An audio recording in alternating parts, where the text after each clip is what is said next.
Hello everyone, Shinto Bean here playing some more Warhammer combat cards. This weekend we have a 300 point campaign playing as either Servants of the Emperor or Leagues of Votann against Space Marines.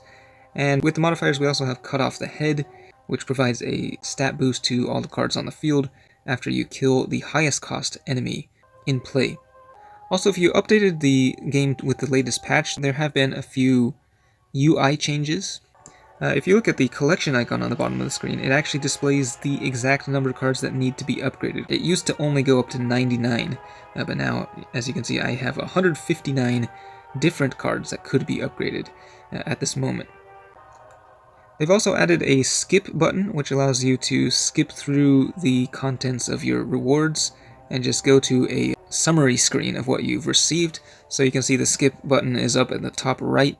I don't actually like using this because when you hit it, it only shows the epic, legendary, and new cards that you receive. So it just skips through all the commons and rares, which I do actually like looking at because some of them are, pretty good cards that you want to upgrade as soon as you have enough copies. So I probably won't be using the skip button very much.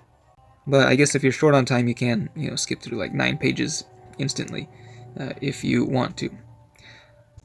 Over in the shop we have a new Vindicare Assassin bodyguard. This one is pretty similar to the other one, except it's a bit more expensive. Its main trait is Precision Shot, and it unlocks Dead Shot at level 9, which is actually the first bodyguard with the Dead Shot trait available.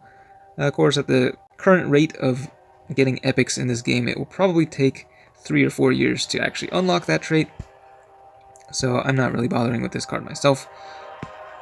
But going back to the campaign, we are running Greyfax once again because, with all the extra points you can run, it's no question as to which warlord is the strongest. With this deck, I have 116 points unused, which will give me a 69% boost to the stats of all the cards in this deck.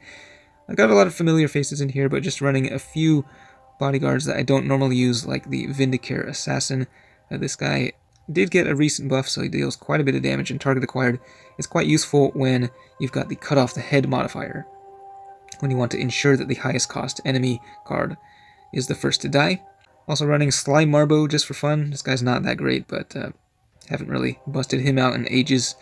Curtis 6 is amazing as usual, but another MVP I found in this deck is Kyria Draxus. If you can deploy her on the first turn and keep her alive, she could potentially get insane amounts of attack stats with all 3 attack types, which can be quite powerful, especially with Big Game Hunter. So let's go ahead and deploy. And we are up against Lieutenant Tolmeron, so should be pretty straightforward. Special rule tends to not be that good in these campaigns because they usually don't run all ranged units. So we'll go ahead and drop Kyria Draxus here first, and hopefully we can figure out what the highest cost bodyguard is going to be. There's a very good chance it's going to be this Storm Talon gunship, so a target acquired would be nice, but I think Curtis 6 should work just fine with his big game hunting furious charge. He can easily wipe out anything big like that. Okay, they got target acquired on their side. Corsaro Khan over there. And I think we could just throw something disposable here. And okay, yeah, they got Inspiring Presence, but yeah, I mean, the Storm Talon gunship actually got really big there. Are getting hit by an outflank, but I think we should be able to knock it out again with this first attack. And we do have the initiative, so we'll be taking this first turn. Just out of curiosity, I do want to see how big this thing is. 289 range, that is quite big. It stands no chance against Curtis 6, so has 53 attack stats for all of my guys. We're going to be taking quite a bit of damage here. 76 and then another 70 there. Kyria Draxus already at over 100 stats with all 3 attack types, so that's pretty good. Okay, smaller bodyguard coming out, and he is actually the most expensive there. Deathwing Terminator, so quite a bit of damage there with the melee attacks. And not quite enough to kill the Terminator, but this guy goes down, which means I wonder, well, is something bigger going to come out over there? Because if it does, I mean, I think the chances are pretty high that something bigger is going to come out, so I'm going to take a little risk here. The Vindicare Assassin. Use the target acquired. Okay, that was the right choice, because this Dreadnought is definitely the most expensive. And we're going to be hitting it for a lot of damage here. I think we can just go with the melee again. You should be able to knock it out in one hit from Curtis Hicks. So, boom, yeah, that thing goes down another 44 to all the attack stats, and we're able to wipe the entire board. So, looking pretty good here. We are getting a little bit low on the health of some of these guys, but I think we have enough momentum at this point that we can do some pretty serious damage. They do have their highest cost bodyguard over across from the Vindicare Assassin, though, so that's going to be doing quite some damage. This thing, the Venerable Dreadnought, is firing a psychic attack off here. And Kyriadraxis is actually able to counterattack here in the center lane for a lot of damage against Tiburos, the Red Wake, who will get very big if left unchecked, so we do want to take him down for sure.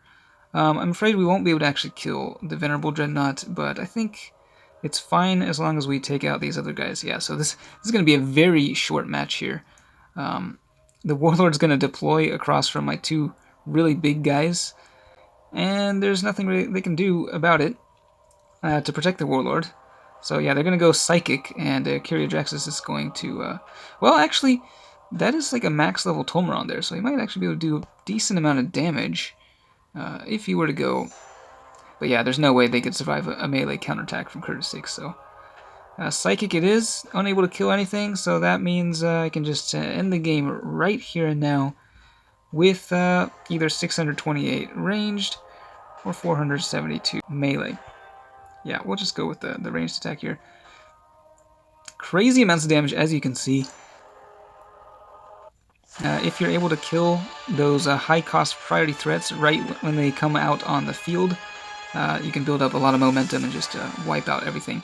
Conversely, if you're unable to do that, you're going to have a pretty tough time.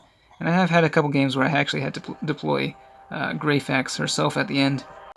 But hopefully you're enjoying this campaign. I think it's pretty fun. And we got another Tyranid campaign coming up next, so that's something to look forward to. But that's it for this one. Thanks for watching, and I will see you next time.